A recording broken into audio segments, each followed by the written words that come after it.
It is your Classic Metal Show right here on the ClassicMetalShow.com from one of my favorite Pantera releases, Far Beyond Driven. That's I'm Broken. And on the phone for the first time, we want to welcome longtime bassist, Kill Devil Hill bassist, former Down bassist, former Pantera bassist. This guy's been around for a long time. We want to welcome to the Classic Metal Show, Rex Brown. Welcome to the Classic Metal Show there, Rex. Thanks for having me, man. Appreciate it. Sure. Well, Rex, I got to tell you, I've been a fan of yours as well as the projects you've been involved with for a lot of years, and right. You and I started early, man. I started when I was like 9. Sure. Well, a lot of guys who have been in the business, they always have some kind of childhood, early beginnings, and that kind of sets the tone for their life. Surely. Music, sure. Man. Music. That's what it's all about. Sure. Well, Rex, obviously one of the reasons you're on the show here is because of the recent book that you wrote, 101 Proof, Official Truth, The Inside Story of Pantera.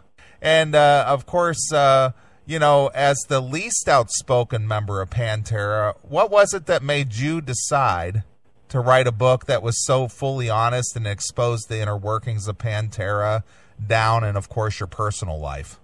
Well, it took me about 6 months to say no, and probably 2 years to finally put this together, and just wanted to be just telling the truth of just my truth. I was the bass player in the band for a long time of Pantera, and it does go on to tell a little bit of story about Down, and little things that. But if you read it from front to back, it tells a story. And that's what I wanted to do. Now, at what point, in your career here, you decided this is the time to write the book?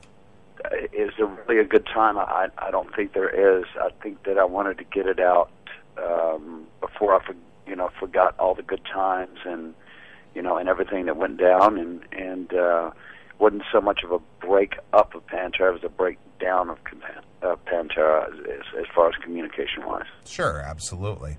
Now, the author, or co-author rather, Mark Eglinton, he's a friend of the Classic Metal Show here. How did you hook up with him? A friend of his got me in touch with him, and he wanted me to do an interview with some of the book that he was writing at the time. We just became friends. We liked the same kind of music. He would send me different books, stuff like that, and we just started this rapport with each other that grew into, okay, well, hey, what do you think about doing a book? And that's, like I said before, nope. And then it became yes when he started giving me the positive things that come out of it, And he really, he really dug the best that he could out of me, for all those times that I was always a silent guy in the band, so it was good. It was very good. Sure. Now, a lot of people who, may not have followed your career or maybe even the career of Pantera from the very early beginnings, maybe they found out about Pantera through the MTV days and weren't aware that, Pantera existed before the Phil Ensemble era came on. And, for all intents and purposes, Pantera sort of was in that whole glam era at first. And you talk at length about the glam era of the band that's pre-Cowboys. When you look back at that time now, do you look at those times as being good times or bad? I think it's good times. We had to hone our chops, and back in those days, just to play music, you had to play 6 nights a week, 3 sets a night, and not necessarily playing your own music. And so we learned from some of the best. But it as the natural progression of the band got heavier and heavier, it just seemed like it made more sense that when Philip got in the band, it seemed like those early years went so quickly by, and it became this powerhouse that we're known for. Sure. Well, it's a chemistry thing, right? Absolutely. Yeah. 4 individuals just doing what we do, and you know, Phil brought another element into the band that we were looking for. Sure. And it just all turned into, you know, the rest is history, as I say. Right, absolutely. Now, why have the pre-Cowboys CDs never gotten an official release, and do you think they'll ever really see the light of day? You know, I'll go back and someone will turn me on to them, and I listen to them, and I go, wow, that was cool when I was 18 years old. Or, you know, you're talking, you know, 30 years ago. So the reasons why, I have no idea, but, you know, we represented ourselves. You know, once you put your foot in the door of a major label, that's really when the work starts. So we weren't trying to hide any of that. It was just, it wasn't the same kind of look of what was going on, because we wanted to separate.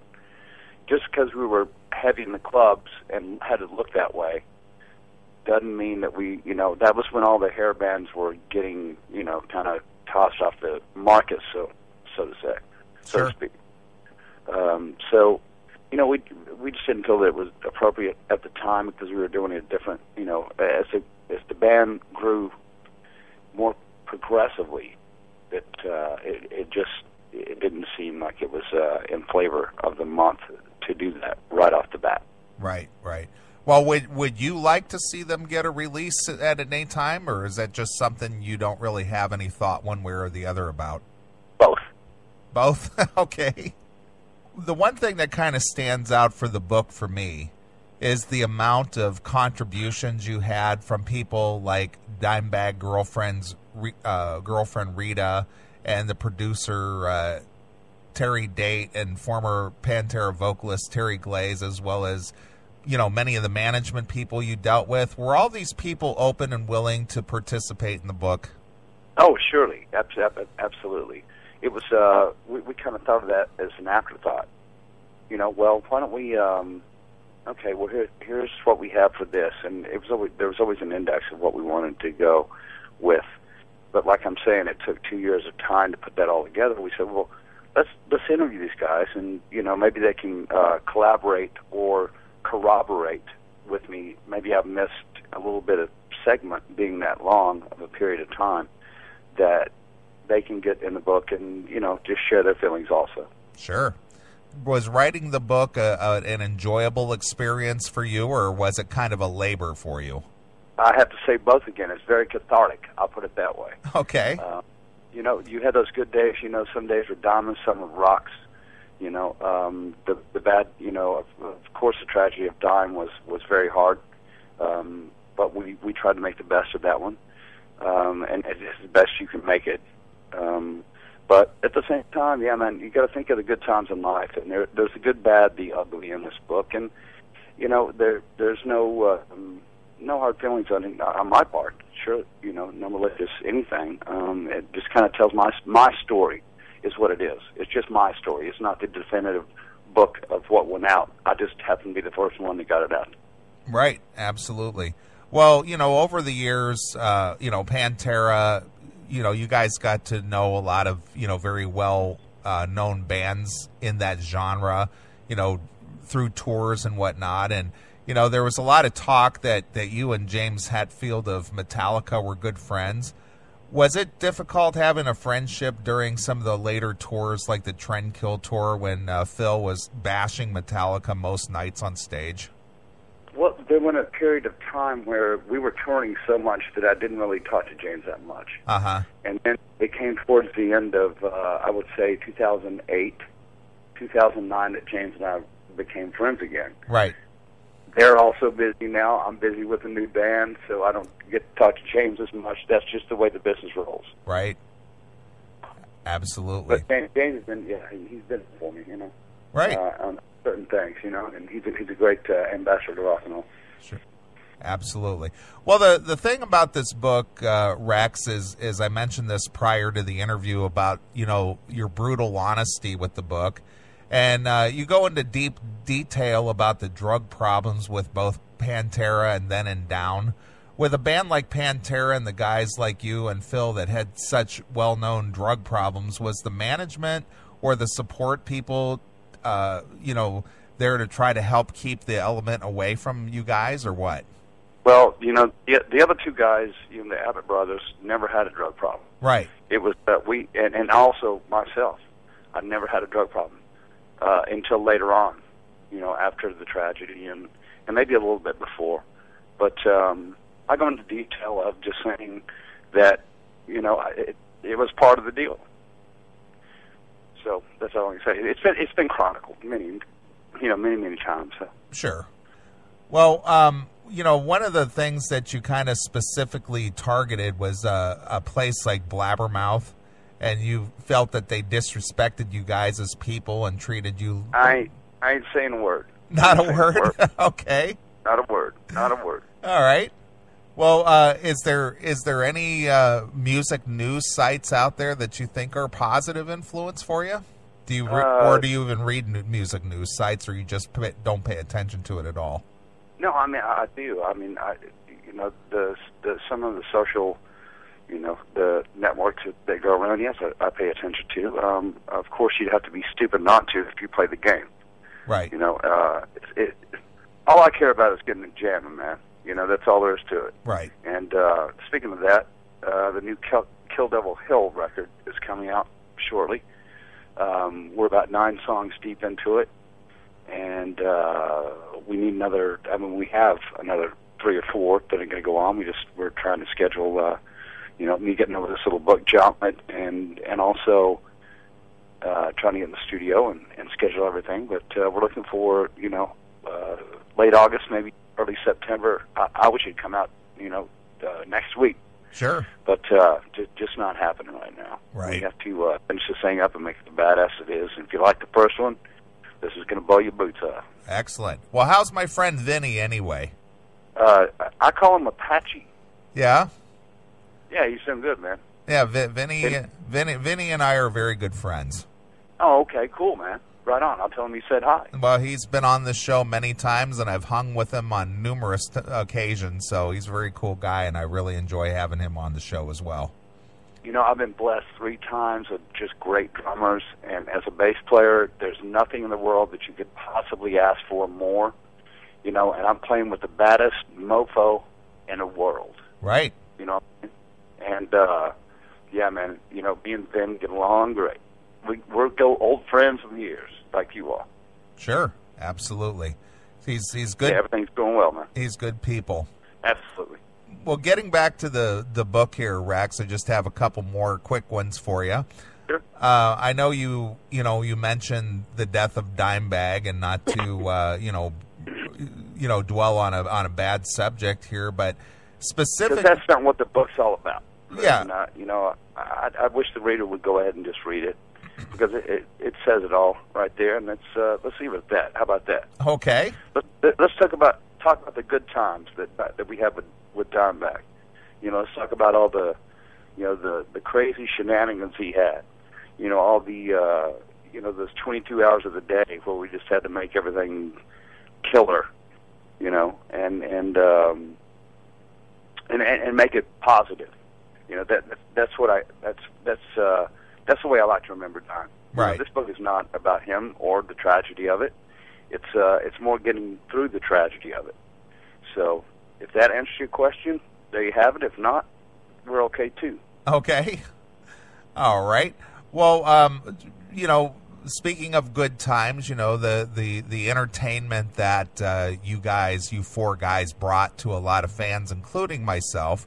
Had this tragedy not happened, do you believe that there would ever been a chance for Pantera to reconvene at some point? I always thought that, yeah.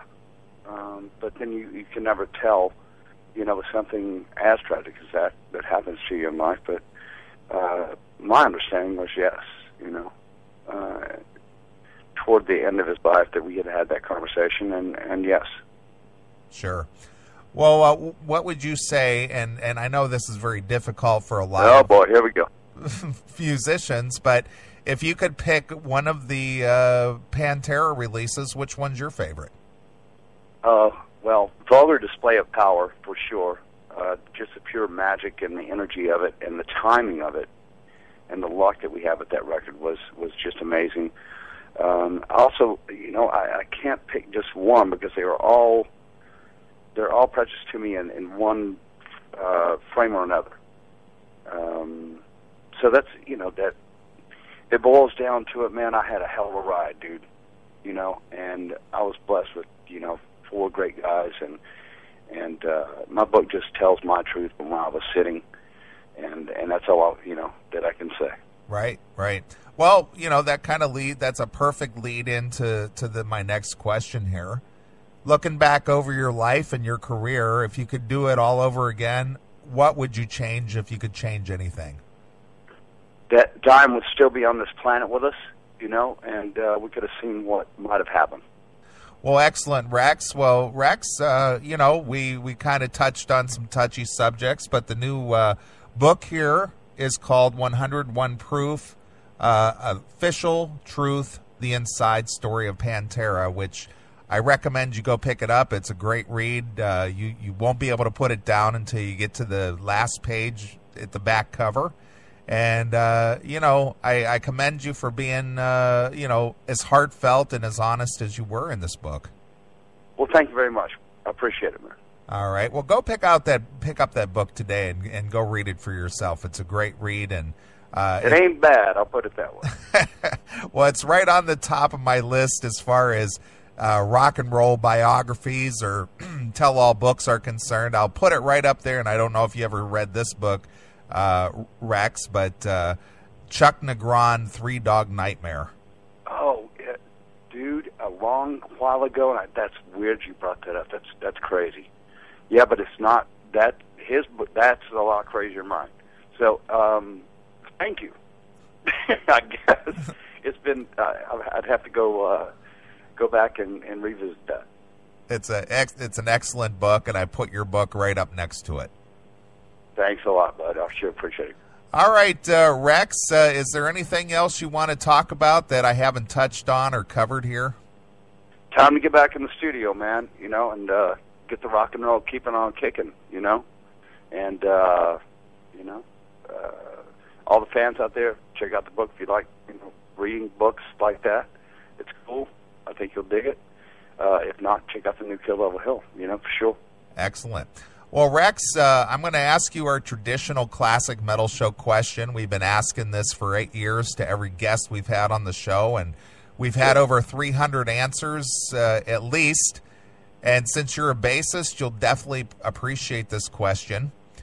How has Lemmy from Motorhead influenced your career?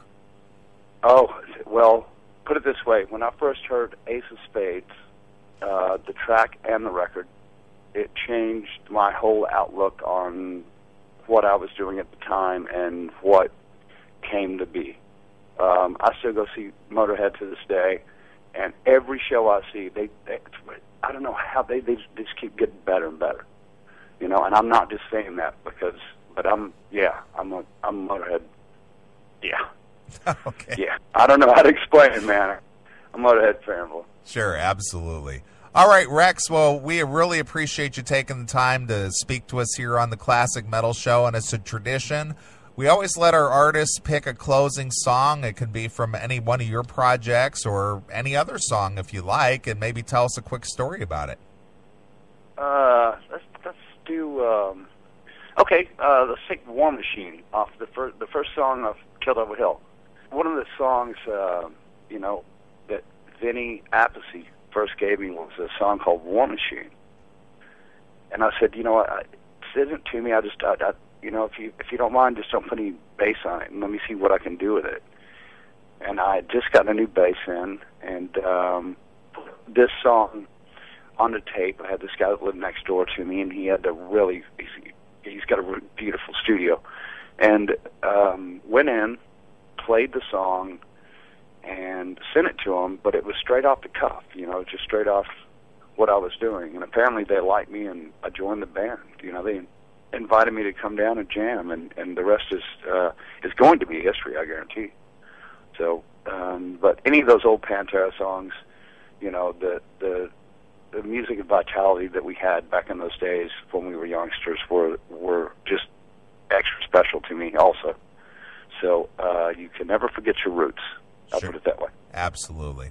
All right, well, here's Rex on bass with Kill Devil Hill, and this is called War Machine, exclusively here on your Classic Metal Show.